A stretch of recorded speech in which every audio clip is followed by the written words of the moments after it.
জয় জগন্নাথের জয়। রথযাত্রার পবিত্র দিনে আজকে জগন্নাথের হেসেল থেকে নিয়ে চলে এসেছে বিশেষ বিশেষ ভালো ভালো প্রভুর 56 ভোগের রান্নাবান্না।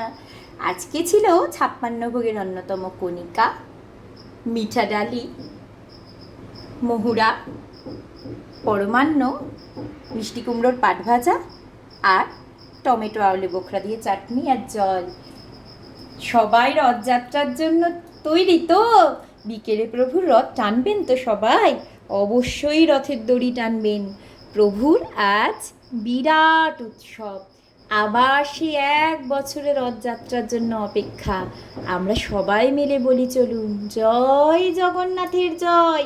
আর জগন্নাথের এই ভালো ভালো রান্নাগুলোর যদি রেসিপি লাগে অবশ্যই বলবেন কমেন্টে, আমি দিয়ে দেবো। আর সব রান্নাই কিন্তু আজকে ঘিতে হয়েছে, দেশি শুদ্ধ ঘিতে। জগন্নাথ দেবের রান্নায় চিনি লাগে না, তাই গুড় দিয়ে হয়, আর নারকেল কোড়া আর ঘি আর গোলমরিচের গুঁড়ো, বেশি কিচ্ছুর দরকার হয় না। প্রভু আমাদের ভীষণ অল্পতেই ভীষণ খুশি হয়ে যান। ভালো থাকবেন সকলে।